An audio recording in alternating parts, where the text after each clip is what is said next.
Hi viewers, welcome to our channel. ప్రస్తుతం మనతో పాటు ఇమ్మంది రామారావు గారు సీనియర్ జర్నలిస్ట్ ఉన్నారు. వారితో ఒకసారి మాట్లాడదాం. సార్ నమస్కారం. సార్ నమస్తే. సార్ నటి హేమ గారు మనం చూసాం బెంగళూరు రేవ్ పార్టీలో అరెస్ట్ అయ్యి ఆ తర్వాత డ్రగ్స్ రిపోర్ట్ లో కూడా పాజిటివ్ గా వచ్చింది. అయితే ఆ తర్వాత బెయిల్ పైన రిలీజ్ అవ్వడం ఇవన్నీ కూడా జరిగిపోయాయి.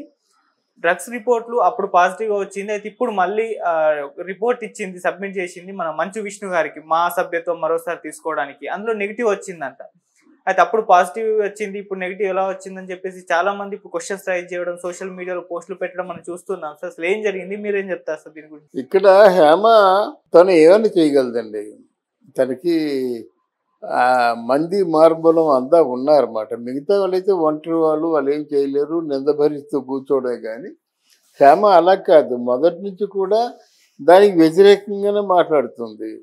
ఒక పక్క వంట చేస్తున్నానంటది, ఒక పక్క రేవ్ పార్టీలో ఉన్న ఫోటోలు చూస్తే ఇవి నావు కావు మార్ఫింగ్ అంటుంది, వాళ్ళు టెస్టులు చేస్తే వెళ్తుంది, అటెండ్ చేస్తుండగా వాదులాడుతుంది. తిరిగి ఈ మా అసోసియేషన్ వాళ్ళేమో నువ్వు ఉండడానికి వీలు లేదని తరివేయడం జరిగింది. మళ్ళీ నాలో ఏ దోషం ఉందని అడిగింది. అడిగితే వాళ్ళు చెప్పారు, ఇలా నీ రిపోర్ట్స్ అన్నీ పాజిటివ్గా వచ్చాయి కదా, నెగిటివ్గా వస్తాయి కానీ మీ యాక్సెప్ట్ చేయమని చెప్పారు. మరి రెండో రోజుకి ఆ రిపోర్ట్స్ వచ్చాయి అంటున్నారు. అందువల్ల మరి వచ్చాయా లేదన్నది వాళ్ళిద్దరికీ తెలియాలి. మళ్ళీ మా అసోసియేషన్లో జాయిన్ చేసుకున్నారు. ఏమిటి ముందు రోజు ఆ రిపోర్ట్స్ ఉన్నాయి, రెండో రోజుకి రిపోర్ట్స్ ఎలాగ వచ్చాయంటే అలాగే కొన్ని పనులు జరుగుతాయి. వాటి గురించి ఎక్కువగా బుర్ర పెట్టి ఆలోచించడం వేస్ట్. తర్వాత నా ఉద్దేశం ఏంటంటే ఏదో సందర్భంలో ఏదో కేసులో ఇరుక్కున్నంత మాత్రంలో అసోసియేషన్ నుంచి తప్పించడం సరికాదని నా ఉద్దేశం, వ్యక్తిగతమైన అభిప్రాయం అన్నమాట. అదే ఇంతకుముందు ఎవరో చెప్పాను కూడా. ఉన్నారు, మీరు ఉన్న స్నేహితులతోనో ఎవరితోనో ఏదో పార్టీకి వెళ్ళారు, ఇరుక్కుంటే అసోసియేషన్కి దానికి సంబంధం ఏంటి? ఇప్పుడు మాని తప్పించినంత మాత్రంలో మీ మెంబర్స్ పెరిగిపోరు కదా. లేదా మాలో మన హేమ కలిసినంత మాత్రంలో ఆవిడకి వేషాడు క్యూ కట్టుకొని ఇంటికి రాలేదు కదా. అందువల్ల దాన్ని నేను ఎప్పుడు కూడా సమర్థించను. ఇక్కడ ఏంటంటే మామూలుగా ఆవిడ అందరితో పాటు తను వెళ్ళింది, పార్టీలో ఇరుక్కుంది, వారు పోలీసులు పట్టుకున్నారు, ఈవిడేదో దబాయించబోయింది, వాళ్ళు నిర్ధారణ చేశారు. తర్వాత ఇద్దరి మధ్య ఒక అండర్స్టాండింగ్ వచ్చింది. ఎవరో తనతో పాటు రాజకీయ నాయకులను తీసుకెళ్ళింది, వచ్చింది. ఇప్పుడు అవసరార్థం ఆ రాజకీయ నాయకులే మిగతా వ్యవహారాలన్నీ పూర్తి చేసి మొత్తానికి క్లీన్ చీట్ ఇచ్చారు. అది అందువల్ల మరి హ్యాపీయే కదా, అందరికీ హ్యాపీ అవుతుంది. అంటే సార్ ఇప్పుడు ఆల్రెడీ పాజిటివ్ రిపోర్ట్ వచ్చిన తర్వాత ఇప్పుడు నెగిటివ్ రిపోర్ట్ సబ్మిట్ చేయడం అనేది ఇప్పుడు దీన్ని పోలీసులు ఏమన్నా పరిగణలోకి తీసుకుంటారా? అప్పుడు వాళ్ళు చెప్పారు కదా సార్ పాజిటివ్ రిపోర్ట్ వచ్చిందని చెప్పేసి, మళ్ళీ ఇప్పుడు ఈమె నెగిటివ్ రిపోర్ట్ సబ్మిట్ చేస్తే దీన్ని ఏ విధంగా చూడొచ్చు అంటారు? అవునండి, పోలీసు మళ్ళీ ఇది మీద యాక్షన్ తీసుకోరు కదా. పోలీసు యాక్షన్ తీసుకోమని మళ్ళీ ఇంకెవరో కంప్లైంట్ ఇస్తే అప్పుడు పరిగణలో తీసుకుంటారు. అంతే, that is left to client మాట. ఎవరైనా సెపరేట్గా మాకు అనుమానంగా ఉంది, దయచేసి దీన్ని పర్యవేక్షించండి అంటే ఒకసారి వాళ్ళకి ఈ అమ్మాయికి సఖ్యత కుదిరిన తర్వాత నా బోటోడో నీ బోటోడో కంప్లైంట్ ఇచ్చినప్పుడు కూడా ఆ కంప్లైంట్ని స్వీకరించరు. దానికి 190 కారణాలు చెప్తారు. సరే కాదు, నటి హేమ గారి పరిస్థితి చూసుకుంటే సినిమాలలో ఇప్పుడు అంతగా అవకాశాలు లేకపోవడం మనం చూస్తున్నాం. మరి ఇప్పుడు ఇక మీద అవకాశాలు ఏమైనా వచ్చే ఛాన్సెస్ ఏమన్నా ఉందా లేదంటే ఇప్పుడు కాస్త లైమ్ లైట్కి రావడం చూసాం సార్ ఈ ఇష్యూ తోటి. కాస్త అంటే మొన్నటి వరకు ఉన్నా కూడా ఫేమ్ ఉంది, మంచి సినిమాలు ఉండేవి, కానీ కాస్త సైలెంట్ అయిపోయారు. అటువంటి సైలెంట్ అయిన టైంలో ఈ ఇష్యూ జరగడం, మళ్ళీ ఆమె లైమ్ లోకి రావడం, మరి ఇప్పుడు ఇదేమన్నా అవకాశాలకు దారి తీస్తుంది అంటారా సార్? దీని గురించి ఎవరు తోచినట్టుగా వాళ్ళు చెప్తున్నారండి. ఆ భర్త ఫోటో కూడా ఎవరు తోచినట్టు వాళ్ళు వేస్తున్నారు. ఆయన మీరు తమ్ముడు జాన్ అన్నమాట, హేమ భర్త. మీరని మంచి ఫేమస్ ఎడిటరు, కెమెరామెన్, డైరెక్టరు. తర్వాత వకీల్ సాబులో జడ్జి కూడా వేశాడనమాట. మీరు ఆ తమ్ముడు అన్నమాట జాన్ అని, ఆయన పెళ్లి చేసుకుంది. ఇక్కడ పెద్ద విచిత్రం ఏమిటంటే ఆవిడ సినిమాల్లో యాక్ట్ చేస్తున్నప్పుడు డబ్బు చాలా అంటే చాలా మినిమం ప్రాపర్టీస్ ఉండేవి.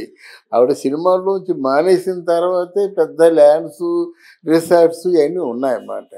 కానీ మరి ఆవిడ ఏ విధంగా హౌ టు మేక్ మనీ అనేది ఆవిడ తెలిసి ఉండాలి. సినిమాల్లో కోట్లు ఇచ్చేవాళ్ళు ఎవరు లేరు కదా. ఆవిడ రెమ్యూనరేషన్ ఇచ్చినా సరే ఓ 10 లక్షల రూపాయలు ఆవిడ యాక్ట్ చేసినటువంటి ఒక 5 రోజులకు 6 రోజులకు ఇవ్వడం పెద్ద గొప్ప.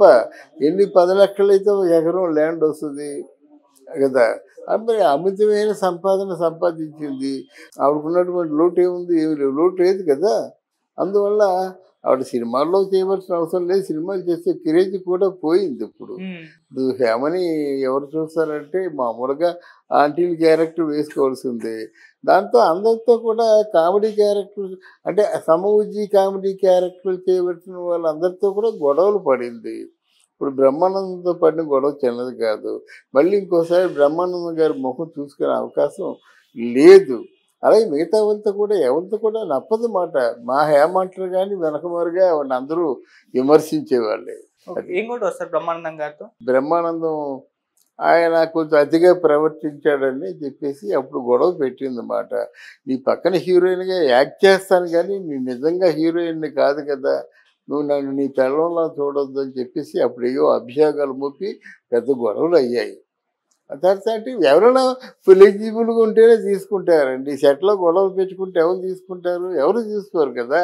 కొత్తగా వచ్చే ఆర్టిస్టు యాక్టింగే చేస్తాడా, ఈ గొడవలే ఎదుర్కొంటాడా? కనుక వాళ్ళు తప్పుకుంటారు అన్నమాట. ఇప్పుడు వెన్నెల కిషోరు ఇట్లాంటి వారు కొంతమంది ఉన్నారు. కృష్ణ భగవాను, లేకపోతే ఇంకెవరు వెన్నెల కిషోరు, లేకపోతే ఆడెవరు మన సప్తగిరి ఏదో ఉన్నాడు కదా, ఇలాంటి వాళ్ళు ఉన్నారు. కానీ వాళ్ళకి అరకొర వేషాలు వస్తాయి. లైమ్ లైట్లో ఎవరున్నారో వాళ్ళు తీసుకుంటారు. కానీ ఇప్పుడు ఫేడ్ అవుట్ అయిపోయిన ఆర్టిస్ట్ని ఎవరు తీసుకోరని నా ఉద్దేశం. సార్ నటి హేమ గారు అంటే ఈ బెంగళూరు రేవుపాట్లో అంతమంది పేర్లు బయటకు వచ్చినా కూడా ఒక హేమ గారిని అందరు కూడా ఫోకస్ చేసడం మనం చూసాం సార్. ఎందుకు అంటారు సార్? ఓన్లీ హేమ గారిని ఎందుకు ఇంత ఫోకస్ చేశారు? ఆమెను ఎందుకు ఇంత బ్లేమ్ చేశారు? అంటే అక్కడ హేమ గారు అనేసరికి ఒక చిన్న వాగ్దాటి గ్లామర్ ఆవిడకుంది. ఎక్కడైనా తప్పు కనిపించినట్టయితే ఎత్తి చూపించడం, మా అసోసియేషన్ వాళ్ళందరినీ నిలదీయడం, ఏదైనా జరిగినట్టయితే గోరంతలు కొండంతలు చేసి తన మాట నెగ్గించుకోవడం, ఇవన్నీ ఉన్నాయన్నమాట. అందరి దృష్టి హేమ మీదే ఉంది. అయితే హేమ కూడా సినిమాల్లో యాక్ట్ చేయడమే కాకుండా తను చాలా ఒక సాంఘిక కార్యక్రమాల్లో పాల్గొంటూ ఉంటుందన్నమాట. ఫ్రెండ్స్ సర్కిల్, సీట్లు గీట్లు అన్నీ ఉన్నాయంటారు. ఇంకా హౌ టు మేక్ మనీ అనేది బాగా తెలుసు, బాగా డబ్బు ఉంది. ఇంకా అంతకంటే ఇంకేం కావాలి? హేమ అంటే అందరూ కూడా ఏదో ఒక మాట అంటారు. మాట అనే అవకాశాలు ఉన్నాయి. మిగతా వాళ్ళు అంటారు మాట. మిగతా వాళ్ళు ఎవరున్నారు? కామెడీ ఆర్టిస్టులు ప్రస్తుతానికి ఎవరూ లేరు. Right sir. Thank you so much. Thank you.